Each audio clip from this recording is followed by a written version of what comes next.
Well, we all know how important it is to stay active, but apparently it's even more so for cancer patients. And here to explain why that is Dr. Scott Ackerman, one of the First Coast's leading oncologists. He joins us every Friday to talk about important health issues such as this. And thank you so much for being here once again. We appreciate it. We know you're on a flight from Washington early this morning here.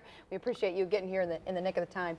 First of all, introduce us to who you brought with you today. So today we're going to talk about exercise and the importance of exercise, especially with cancer patients, and how it's important to stay active. So I brought a friend of mine today, Gisela Morgan. She's a professional yoga instructor, and she has a lot of experience working with cancer patients. Now, why is it so important for someone who is suffering from cancer to stay active while they're getting treatment? Exercise is important for everyone, especially cancer patients. When cancer patients are going through radiation treatment or chemotherapy, they frequently don't get out and they stop doing whatever exercise routine they normally do. And too much rest leads to a loss of certain body function. You get muscle weakness, fatigue, decreased range of motion. So it's very important to stay as active as possible, even when you're going through cancer treatment. And a lot of people have found that yoga, I agree, exercise like yoga has been very beneficial for cancer patients. And yoga has been studied a lot for cancer patients. It reduces fatigue, it reduces inflammation, it gives you better regulation of stress, and overall better general health. Yeah, and Gisela, what has been your experience working with clients who have cancer and doing yoga with them? What have you noticed? I noticed that definitely more than physical has helped them mentally. They have found they give them sense of peace of mind, trust of that unknown what could happen, and so that it's been very grateful. I think that the yoga practice is not only keeps their strength, but it helps to keep their balance, and so it's really helping them in a lot of ways, and I really feel rewarded by seeing that it's helping them in such a great impact. Yeah, so. and let's talk about, because you were just saying, this is great for everyone to be able to do. So why don't you show us a few poses that people at home can do, yes. and specifically ones too that you incorporate with people who might be suffering from cancer. You want to yes. come down there and show us what we... Yes, I will. Put it into layman's terms, because yes. it's Dr. Ackerman and me, so make it easy on us. So I will start with the Ujjayi Pranayama breath, the ocean sound breath. Let's just have the hands coming down to in front of your heart in the prayer position. And take a nice long inhale, feeling the lungs. Really feel the expansion. And as you exhale, feel the abdomen pulling in, shoulders dropping away from the ears.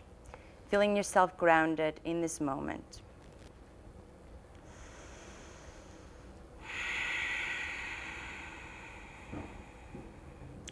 And I'm going to do another technique that helps you to feel into your lungs. Having the hands around your waist and just feeling your ribs. And when you inhale, really feel that you're expanding the bottom of your ribs, the mid of your ribs, the top of your ribs. When you exhale, feel the release, feeling very present.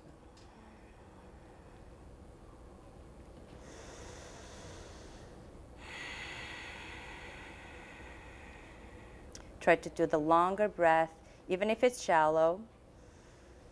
Try to get the max air in. And when you breathe out, feel the shoulders dropping, head like a balloon reaching away from your shoulders. Another way of having you, so we tend to tense a lot on the shoulders, carrying the weight of the world in the shoulders, principally if you're suffering. So I'm going to show you the shoulders shrug, which you take the shoulders all the way up to the ears, and as you squeeze them back together, feel them dropping down and away. And you inhale and exhale. Inhale and exhale. Then we're going to work in a little bit on your back and up and core strength. So we're going to all four, reaching the one leg back. We'll start with the left and the right, reaching opposite directions, feeling the core pulling in, reaching long, creating distance, and then come back into the other side. Leg and arm reaching away, finding breath as you reach, and bring it back. Good. So I'm going to do another variation, extending all the way up into Tadasana.